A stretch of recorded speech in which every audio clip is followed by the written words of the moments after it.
नमस्कार। साहित्य सोपान मंच पर आपका स्वागत है। आज हम माध्यमिक शिक्षा बोर्ड राजस्थान की कक्षा 12 की हिंदी साहित्य की पुस्तिका सरयू के गद्य खंड के बारे में अध्ययन करेंगे। पिछले वीडियो में हमने जो कहानी पढ़ी थी मिठाई वाला, उसका कुछ अंश बाकी रह गया था, उसे हम आज पढ़ेंगे। आइए शुरुआत करते हैं। आज अपने मकान में बैठी भी रोहिणी मुरली वाले की सारी बातें सुनती रही।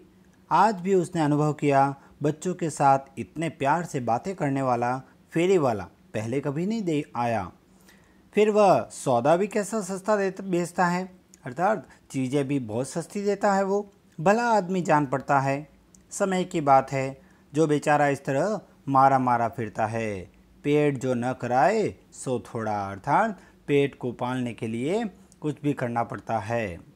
इसी समय मुरली वाले का क्षीण स्वर मतलब धीमा स्वर जो है दूसरी निकट की गली से सुनाई पड़ा। बच्चों को बहलाने वाला मुरलिया वाला। रोहिणी इसे सुनकर मन ही मन कहने लगी, और स्वर कैसा मीठा है इसका। बहुत दिनों तक रोहिणी को मुरली वाले का वह मीठा स्वर और उसके बच्चों के प्रति स्नेह में डूबी हुई बातें जो हैं याद आती रही। महीने आए और चले गए, फिर मुरली वाला न आया। धीरे धीरे उसकी स्मृति यानी याद भी क्षीण हो गई, यानी वह उसे भूल गई। लगभग 8 मास बाद में सर्दी के दिन थे। रोहिणी स्नान करके मकान की छत पर चढ़कर आजानुलंबित यानी घुटनों तक लंबे केश राशि यानी बाल जो है वो सुखा रही थी। इसी समय नीचे की गली में सुनाई पड़ा बच्चों को बहलाने वाला मिठाई वाला। मिठाई वाले का स्वर उसके लिए परिचित था। झट से रोहिणी नीचे उतर आई। उस समय उसके पति मकान में नहीं थे। हाँ, उनकी वृद्धा दादी थी। रोहिणी उनके निकट आकर बोली, दादी, चुन्नू मुन्नू के लिए मिठाई लेनी है, जरा कमरे में चलकर ठहराओ तो। मैं उधर कैसे जाऊं? कोई आता न हो, जरा हटकर मैं भी चिक्की ओट में बैठी रहूंगी। दादी उठकर कमरे में आकर बोली, हे मिठाई वाले, इधर आना। मिठाई वाला निकट आ गया। बोला, कितनी मिठाई दूँ माँ? ये नए तरह की मिठाइयाँ हैं, रंग बिरंगी, कुछ कुछ खट्टी, कुछ कुछ मीठी, जायकेदार, बड़ी देर तक मुंह में टिकती है, जल्दी नहीं घुलती। बच्चे बड़े चाव से चूसते हैं। इन गुणों के सिवा ये खांसी भी दूर कर सकती है। कितनी दूँ? चपटी, गोल, पहरदार गोलियाँ पैसे की 16 देता हूँ। दादी बोली, 16 तो बहुत कम होती है, भला 25 तो देते। मिठाई वाला, नहीं दादी, और अधिक नहीं दे सकता। इतना भी देता हूँ, यह अब मैं तुम्हें क्या, खैर मैं अधिक न दे सकूँगा। रोहिणी दादी के पास ही थी। बोली, दादी फिर भी काफ़ी सस्ता दे रहा है, 4 पैसे की ले लो, यह पैसे रहे।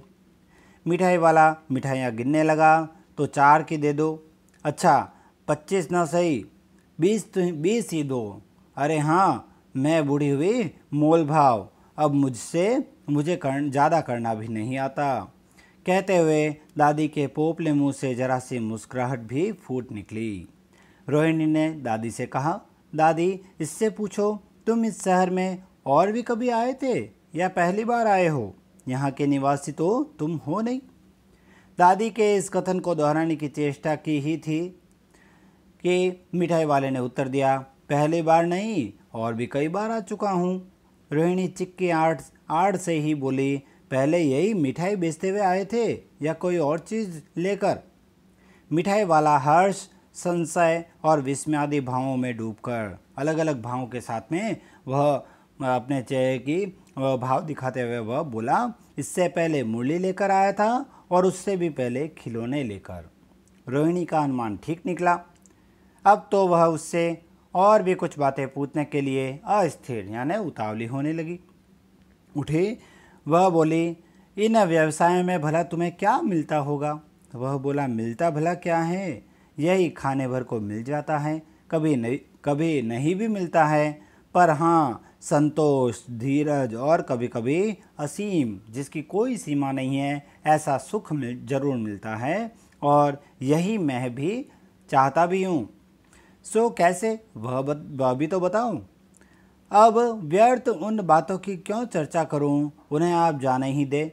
उन बातों को सुनकर आपको दुख ही होगा। जब इतना बताया है तब और भी बता दो। मैं बहुत उत्सुक हूँ, तुम्हारा हर्जा न होगा, मिठाई में और भी कुछ ले लूँगी, अर्थात जो समय तुम्हारे यहाँ लगेगा उसके बदले में और भी मिठाइयाँ ले लूँगी। अतिशय यानी अत्यधिक गंभीरता के साथ मिठाई वाले ने कहा, मैं भी अपने नगर का एक प्रतिष्ठित आदमी था। मकान, व्यवसाय, गाड़ी घोड़े, नौकर चाकर सभी कुछ था। स्त्री थी, छोटे छोटे 2 बच्चे भी थे। मेरा वह सोने का संसार था। बाहर संपत्ति का वैभव था, भीतर सांसारिक सुख था।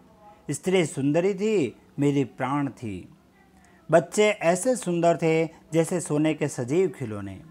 उनकी अठखेलियाँ के मारे घर में कोलाहल मचा रहता था। अठखेलियाँ बच्चों के द्वारा जो खेल में जो आवाज़ आती है, खिलखिलाहट होती है, उनके मारे घर में वही आवाज़ गूंजती रहती थी।